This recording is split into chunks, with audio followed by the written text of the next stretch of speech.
Shalom, I'm Rabbi David, and today we need to talk about prayer, specifically praying for money.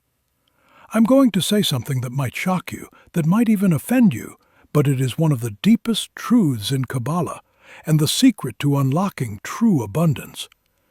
If you are praying to God for money, you are doing it wrong. In fact, you are likely pushing wealth away from you, not attracting it. But first, let me ask you, have you ever prayed for money? For a bill to be paid, for a job to come through, for a financial miracle, and felt like your prayers went unanswered? Have you ever felt like God wasn't listening? Drop a comment below and tell me your experience. Be honest. Now, before we dive into this teaching, I need your help with something important.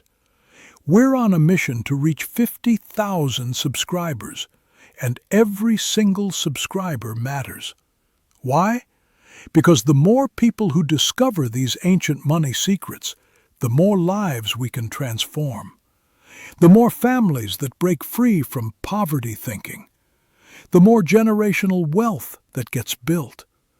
So if you're getting value from this content, if you believe this wisdom needs to spread, then hit that subscribe button right now.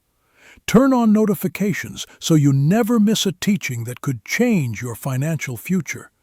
And here's something special. If you want to go deeper, if you're serious about transformation, become a channel member. You'll get exclusive content that I don't share publicly, early access to every video, and inner circle teachings reserved for those who are truly committed. The link is right below this video. All right, let's get into it. From a young age, we're taught to ask God for what we need. It seems logical. It seems righteous. If you need money, you should pray for money. If you need healing, you should pray for healing. If you need a job, you should pray for a job. But this is a fundamental misunderstanding of how God, the universe, and the flow of abundance actually work. And this misunderstanding is a spiritual barrier that keeps millions of good, faithful people in a state of perpetual lack. The problem is not with God. God is not withholding. God is not punishing you. God is not playing favorites. The problem is with the prayer. More specifically, the problem is with the consciousness from which you are praying. Let me explain using a core Kabbalistic concept. The Kabbalah teaches that God, the Creator, is a force of endless, unconditional giving. The Hebrew term is Ein Sof, which means without end. Think of the sun. Does the sun decide who to shine on? Does it give more light to the rich and less to the poor? Does it shine on the righteous and withhold from the wicked? No. It shines constantly on everyone, without condition, without judgment. This is the nature of God's abundance, the Shefa. It is always flowing, always available, 100% of the time. God never stops giving, ever, not for a second. So, if you are not receiving, it is not because God is withholding. It is because you are blocking the flow. You are the problem, not God. And the primary way we block the flow of abundance is by praying from a consciousness of lack. When you pray, "God, please give me money, I'm so broke, I need to pay my bills, I don't know what I'm going to do," what are you actually doing? You are focusing your entire consciousness on the problem. You are marinating your soul in the energy of lack. You are declaring to the universe, "I am empty, I am lacking, I do not have, I am poor." And according to the spiritual law of affinity, like attracts like, you will only attract more of what you are. If you are a being of lack, you will attract more lack. If you vibrate at the frequency of poverty, you will create more poverty. You are, in effect, creating a spiritual shell, a clipper in Kabbalistic terms, around yourself that prevents the light of God's abundance from getting in. Think of it like a radio. The radio station of abundance is always broadcasting. It never stops. The signal is always there.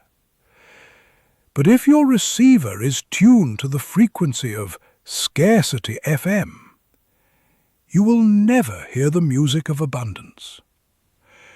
Praying from lack is like turning up the volume on the wrong station. It only makes the static of scarcity louder. It reinforces the very thing you're trying to escape. So, if you shouldn't pray for money, what should you do? The answer is radical, and it will change your life if you truly understand it and apply it. You don't pray for what you want. You pray from what you want. You don't pray for money. You pray from a state of wealth. You don't pray for abundance. You pray from a consciousness of abundance. You don't pray to become something. You pray as if you already are that something. But Rabbi, you say, that's insane. I'm broke. I have $47 in my bank account. I have debt collectors calling me. How can I pray from a state of wealth when my reality is lack? This is the great test of faith. This is the work. It requires you to shift your consciousness first, before your reality has changed.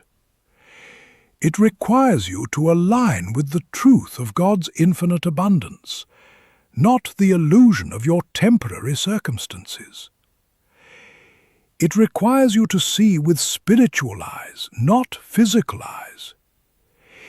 Hebrews 11:1 says, "Faith is the substance of things hoped for, the evidence of things not seen." This is not just a nice religious saying. This is a spiritual technology. Faith is substance, it is evidence, it is real. But it exists in the spiritual realm before it manifests in the physical realm. When you pray from a state of wealth, you are creating the spiritual substance of wealth. You are generating the evidence in the unseen realm. And the physical world, which is just a shadow of the spiritual world, must eventually conform to it. Let me give you the 3 shifts you must make in your prayer life, the 3 secrets that will tune your receiver to the frequency of abundance. Shift number 1. From begging to gratitude. Stop begging God for what you don't have. Start thanking God for what you do have. Gratitude is the antidote to the poison of lack. It is the fastest way to shift your consciousness from scarcity to abundance. When you are grateful, you are acknowledging the abundance that is already present in your life. And what you appreciate appreciates. What you focus on expands. What you give thanks for multiplies. Instead of saying, "God, I need $1,000 for rent," start saying, "God, thank you for the roof over my head. Thank you for the food in my fridge. Thank you for the health in my body. Thank you for the love of my family. Thank you for the job I have, even if it's not my dream job. Thank you for the opportunities that are coming my way." Even if you have only $1 to your name, you can say, "Thank you, God, for this dollar." It is a seed of infinite abundance. It is proof that you provide. It is evidence of your faithfulness. Gratitude is not about denying your problems. It's not about pretending everything is perfect. It's about changing your focus. It's about aligning with the truth that even in your darkest moments, you are surrounded by blessings. When you start your prayer with gratitude, you are immediately tuning into the frequency of abundance. You are opening the vessel to receive more. The Talmud teaches, "Who is rich? He who is satisfied with his portion." Satisfaction, contentment, gratitude, these are the consciousness of wealth. You can have $1 million and be poor in consciousness. You can have $100 and be wealthy in consciousness. And your consciousness determines your reality. I had a client, let's call him Daniel. He lost his job and was unemployed for 6 months. He was praying every day, multiple times a day, begging God for a job. "Please, God, I need a job. My savings are running out. I have a family to feed. Please, please, please." Nothing was happening. He was getting more and more desperate, more and more anxious. His prayers were becoming more frantic, more fearful. I told him, "Daniel, stop praying for a job. For the next 30 days, I want you to only pray with gratitude. Thank God for your skills. Thank God for your past experience. Thank God for the opportunities that are on their way to you. Thank God for the perfect job that is already prepared for you. Thank God for the lessons you're learning in this season. Thank God for the faith you're building." He thought I was crazy. "Rabbi, I need a job, not a gratitude journal." But he was desperate, so he tried it.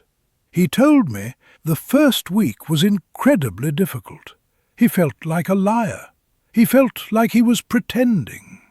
But he persisted. By the second week, his energy started to shift. He felt less desperate, more confident. He started sleeping better. His anxiety decreased. By the third week, he started getting calls for interviews. In the fourth week, he was offered 2 jobs, one of which was better than the job he had lost, with a 20% pay increase. He didn't change his resume. He didn't suddenly gain new skills. He changed his consciousness. He stopped praying from lack and started praying from gratitude, and the universe responded. Shift number 2, from asking to declaring. Most prayers are requests. "God, please give me this. God, I need that." This is the prayer of a beggar, and beggars don't become wealthy. Instead, you need to start praying with declarations, declarations of faith, declarations of truth, declarations of your identity as a child of the King. Instead of, "God, please give me money," you say, "I am a child of the King of the universe. I am an heir to infinite abundance. Money flows to me easily and effortlessly because I am aligned with the source of all wealth." Instead of, "God, I hope you bless me," you say, "I am blessed. I am highly favored. I am surrounded by the goodness of God. Everywhere I go, I prosper." This is not arrogance. This is alignment. You are not declaring your own power. You are declaring God's power working through you. You are not claiming to be God. You are claiming your identity as God's image bearer, God's representative, God's partner in creation. Mark 11, verse 24 says, "Therefore I tell you, whatever you ask for in prayer, believe that you have received it, and it will be yours." Notice the tense, not "you will receive it," but you have received it, present tense. It's already done in the spiritual realm. Your job is to believe it, declare it, and act from that place of having already received. I remember when I was building my first business and was about $80,000 in debt. I was terrified. I was praying every night, God, please help me get out of this debt. Please send me clients. Please don't let me fail. My rabbi at the time told me, David, you're praying like a victim. You're praying like a man who is drowning. Stop asking God to save you. Start declaring that you are already saved. Start declaring that you are a successful businessman, that clients are drawn to you, that you are a magnet for wealth. It felt ridiculous at first, but I did it. Every morning I would stand in front of the mirror and declare, I am a successful entrepreneur. I create value. I serve my clients excellently. Money flows to me easily. I am debt-free. I am prosperous. Within 18 months, I had paid off all the debt, and the business was generating 6 figures in profit. The declaration changed my consciousness. My consciousness changed my actions. My actions changed my results. Shift number 3, from passive to active. The final shift is this. Stop praying and then sitting on the couch waiting for money to fall from the sky. Prayer is not a substitute for action. It's a catalyst for action. It's an alignment tool that prepares you to receive what God is sending. James 2 verse 17 says, faith without works is dead. You can pray all you want, but if you're not taking action, you're wasting your breath. After you pray from gratitude, after you declare your identity as a child of abundance, you must then ask, what is my next step? What action can I take today to move towards the wealth I'm declaring? Maybe it's updating your resume. Maybe it's reaching out to a potential client. Maybe it's learning a new skill. Maybe it's cutting an unnecessary expense. Maybe it's starting that side business you've been thinking about for years. Prayer aligns your consciousness. Action aligns your reality. You need both. The Talmud teaches, Im ein Kemach ein Torah. If there is no flour, there is no Torah. Meaning, if you don't have your basic needs met, you can't study spiritual wisdom. But the reverse is also true. If there is no Torah, there is no flour. If you don't have spiritual alignment, you won't have material provision. You need both, spirit and action, faith and works, prayer and hustle. So, here's your action plan for the next 30 days. Day 1 to 10, gratitude only. Every time you pray, start with 5 minutes of pure gratitude. Thank God for everything you can think of. Don't ask for anything, just give thanks. This retrains your brain to see abundance instead of lack. Day 11 to 20. Add declarations. After your gratitude, spend 3 minutes declaring your identity and your future as if it's already done. I am prosperous. I am debt-free. I am a magnet for wealth.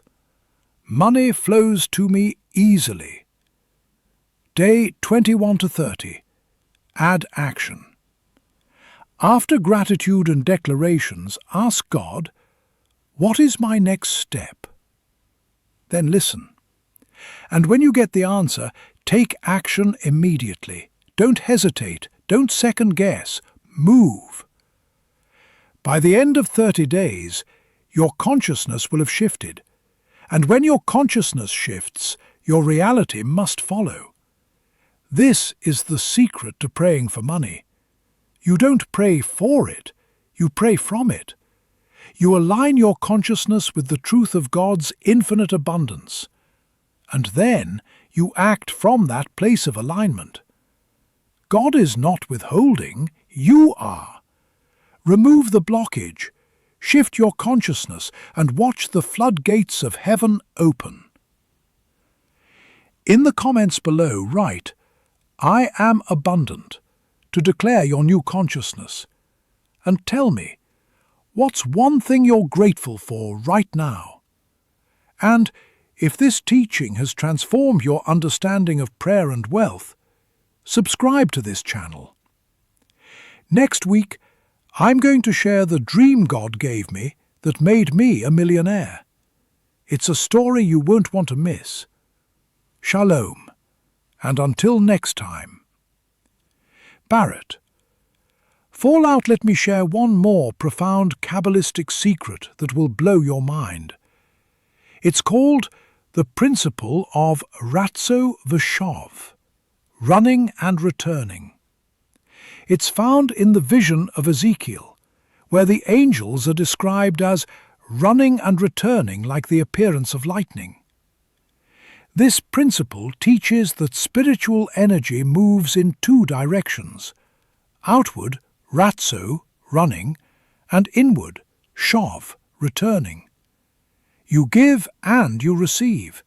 You breathe out and you breathe in. You plant and you harvest.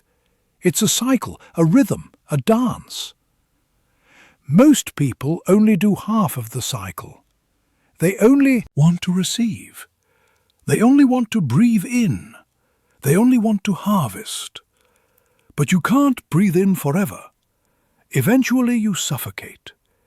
You must breathe out to create space for the next breath in. The same is true with money. If you only want to receive, you block the flow. You must also give. You must run out before you can return in. This is why the Torah commands maser, tithing. You give 10% of your income back to God, to charity, to the community. Not because God needs your money, but because you need to give. Giving creates space. Giving opens the vessel. Giving aligns you with the nature of God, who is a giver. The Talmud says, "Aser bishvil shetitasher." Give tithes so that you may become rich. This is not a bribe. This is not a transaction. This is a spiritual law. When you give from a place of faith, trusting that God will provide, you are declaring, "I am not operating from scarcity. I am operating from abundance. I have more than enough. I can afford to give." And that consciousness of abundance attracts more abundance. I had a student, a single mother named Rachel, who was barely making ends meet. She was working 2 jobs and still struggling to pay rent. I told her about maser, about tithing 10% of her income. She looked at me like I was insane. "Rabbi, I can barely pay my bills. You want me to give away 10% of my income? That's crazy." I said, "Rachel, I know it sounds crazy, but I'm telling you, this is a spiritual law. Test it. Try it for 3 months. Give 10% of your income, even if it's just $50 a month, and watch what happens." She was skeptical, but she trusted me. She started giving. The first month, nothing changed. The second month, she got a small raise at one of her jobs. The third month, she was offered a better paying position at a different company. Within 6 months, her income had increased by 40%. She was no longer struggling, she was thriving. She told me, "Rabbi, it doesn't make sense mathematically. I'm giving away 10%, but I have more money than I did before. How is that possible?" I said, "It's not about math. It's about consciousness. When you give, you're declaring that you trust God. You're declaring that you're not operating from fear. You're opening the vessel to receive more. This is the Ratzo V'Shov principle. You run out, give, and you return in, receive. You can't have one without the other. Now, let me address one final objection. Some of you are thinking, "Rabbi, this all sounds great, but I've tried positive thinking. I've tried affirmations. I've tried gratitude journals, and I'm still broke. What am I doing wrong?" Here's the truth. It's not enough to just think positive thoughts or say nice words. You must align your entire being, your thoughts, your words, your emotions, and your actions with the consciousness of abundance. Let me give you a diagnostic. Ask yourself these questions. 1. What do I think about money when I'm alone? Do I worry? Do I stress? Do I feel anxious? If so, you're operating from scarcity consciousness, no matter what you're saying in your prayers. 2. What do I say about money to others? Do I complain about bills? Do I say, "I can't afford it"? Do I talk about how hard things are? If so, you're reinforcing scarcity with your words. 3. How do I feel when I see someone else succeed financially? Do I feel jealous? Do I feel resentful? Do I think, "Why them and not me"? If so, you're operating from a scarcity mindset that believes there's not enough to go around. 4. What actions am I taking? Am I investing in myself? Am I learning new skills? Am I building assets? Or am I just working a job and hoping things will magically change? If you're not taking action, your prayers are empty. True transformation requires alignment at every level. Thoughts, words, emotions, and actions, all pointing in the same direction. Abundance. Let me tell you about my own journey. When I was 35 years old, I was making decent money as an accountant, but I felt stuck. I was praying for financial breakthrough, but nothing was happening. I was frustrated. I felt like God wasn't listening. Then I had a conversation with my mentor, a rabbi who had built significant wealth. He asked me, "David, what are you praying for?" I said, "I'm praying for God to bless me financially. I'm praying for more income. I'm praying for opportunities." He said, "That's your problem. You're praying like a beggar. You're praying from lack. You need to pray like a king. You need to pray from abundance." I didn't understand at first, but he explained it to me using the same principles I'm teaching you today. He taught me about gratitude, about declarations, about giving, about action. I started applying these principles. I stopped begging and started thanking. I stopped asking and started declaring. I started giving 10% of my income, even though it felt scary. I started taking massive action, building a side business, investing in real estate, learning new skills. Within 3 years, my income had tripled.